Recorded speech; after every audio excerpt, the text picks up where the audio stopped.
আসসালামু আলাইকুম। আজ মাগুর মাছ দিয়ে কাঁচকলা দিয়ে এই যে বেগুন সজনে ডাঁটা এখানে কাঁচকলা আলু নুন হলুদ দিয়ে ভাপে নিয়েছি। এসব কিছু দিয়ে রান্না হবে। আসসালামু আলাইকুম। আজ মাগুর মাছ দিয়ে কাঁচকলা আলু বেগুন আর সজনে ডাঁটা দিয়ে রান্না হবে। তো এখানে মাছগুলো ভাজবো, নুন হলুদ দিয়ে দিচ্ছি। এটা মেখে নেব।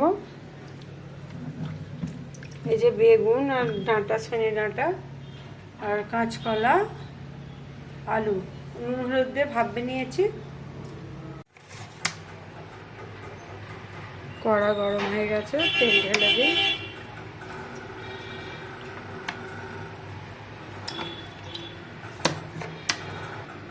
মাছগুলো নুন হলুদ দিয়ে মাখা হয়ে গেছে।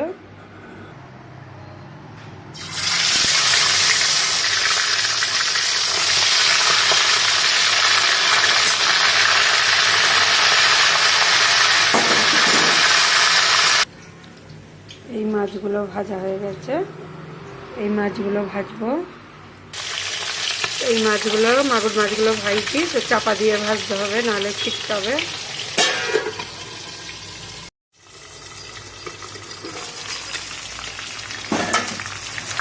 মাছগুলো ভাজা হয়ে গেছে, তুলে নেব।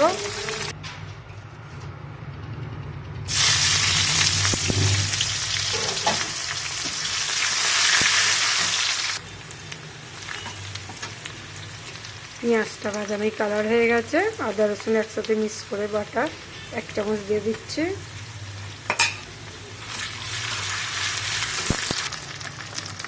আদা রসুন পাক হয়ে গেছে, তো সবজিগুলো দিয়ে দিচ্ছি।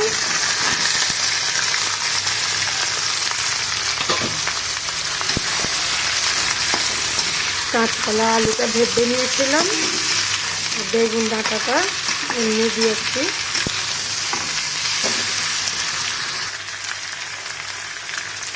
হলুদ গুঁড়ো দিয়ে দিচ্ছি, জিরে গুঁড়ো দিয়ে দিচ্ছি, ধনে গুঁড়ো দিয়ে দিচ্ছি, ঝাল লঙ্কা গুঁড়ো দিচ্ছি, নুন দিয়ে দিচ্ছি। অল্প একটু পানি দিয়ে তো কষে নেব ভালো করে।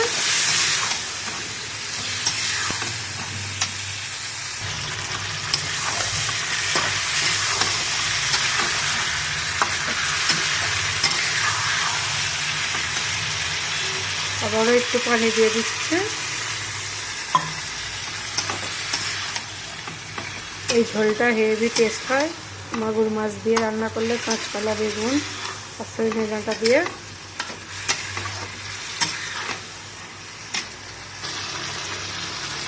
এটা কষা হয়ে গেছে, মশলা একদিকে তেল একদিকে হয়ে গেছে, তাই পানি দেবো।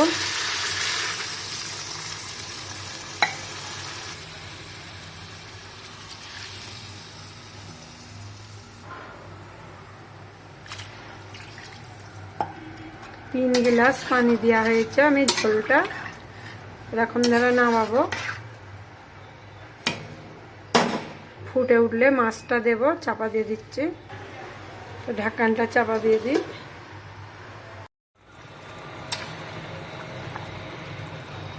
তরকারি আলু সেদ্ধ হয়ে গেছে, মাছগুলো দিয়ে দিচ্ছি এক এক করে। মাগুর মাছের মাথা দিলাম, ডাগা দিলাম,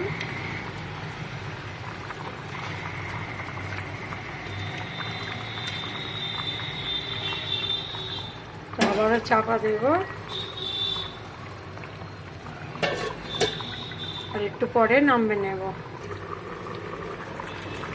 এই যে তরকারিটা ফুটছে, গ্যাসটা আমি অফ করে দিচ্ছি। তরকারি হয়ে গেছে, তো রাখি।